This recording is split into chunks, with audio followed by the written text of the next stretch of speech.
And then they just work together. The meatball flavors the broth flavors the meatballs, and then you just have this whole family. We're gonna make you an Italian meatball soup using my chicken meatballs. And so we'll start with our onion, we got our carrot, and our celery. All I wanna do is cook these down. We get all of those flavors nice and combined. And once you start to see those onions turn slightly see-through, that's when we'll start to add the rest of our ingredients. We're gonna put a little bit of tomato paste. And while we're doing this, hey Jazz, what's the name of this pasta again? Ditalini. Say it with me, ditalini. Ditalini. Thanks, Jazz. All right, so this will drop while we cook everything else. I'm gonna hit it with a little bit of Italian seasoning. That looks really good, it smells really good. Let's add our roasted tomatoes to our broth. Let's add this, right? I like to add my salt after because whenever you have broth, it already has a good amount of salt. And so a rule of thumb for me is just to add that salt and pepper at the end so that I don't over salt my soup. So mix this in.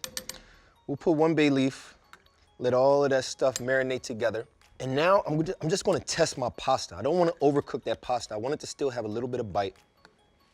So if you don't know, let's see. Yeah, that's gonna take a little bit of time. So I'll put my top on. I'm gonna lower this heat just a little. And while we do that, we're just gonna half our meatballs. You can cut them in quarters if you like, whatever you like. What our goal is we wanna use this broth to heat up these meatballs. I would liken it to cooking a meatball in a sauce, like reheating it in some type of sauce. What the meatball is gonna do is soak up all of those flavors. And so when you bite into it, you get the flavor from the actual meatball, but then you get that broth. And then they just work together. The meatball flavors the broth flavors the meatballs, and then you just have this whole family, which plays into our family meal concept. All right, I'm going to test my pasta because that's pretty much my gauge to see if my soup is ready, all right?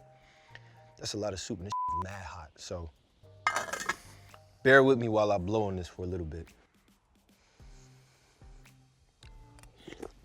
It's still hot. Yeah. It's pretty good though. Now we're gonna add our final ingredient, which is our spinach. And we wanna add that spinach at the end because it's not gonna take long to cook. It's gonna wilt down, it's gonna add a little bit of texture and flavor and green to our soup. All the color. Oh, did you get me? Oh, you wanted to get me, you trickster. Too fast for that, sucker. Our soup is done. You see those greens, everything's wilted. Our meatballs don't take too long to cook through. They're already cooked. All we're gonna do is just warm them up. That beautiful broth is gonna soak up that flavor. Here we go. So now we're gonna plate our dish in Grandma's bowl. This bowl might be older than me. First we're gonna check because the way you know your pasta is done is that they get nice and fat. Look how fat that pasta is. All right, we're just gonna take a ladle full. I like to put my soup at the bottom and then I'll top it with the meatballs, just so it looks pretty. Oh, and it smells so good.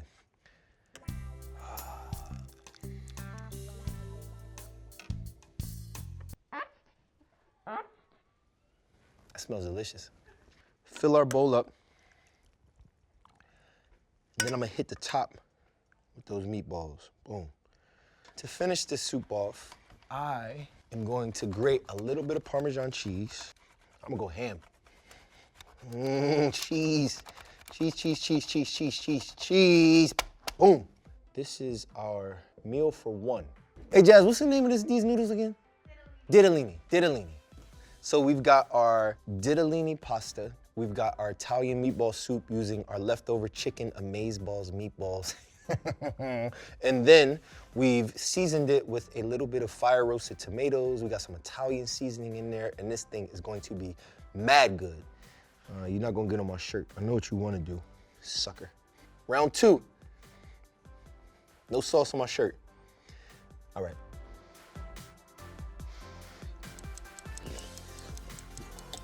It's still hot.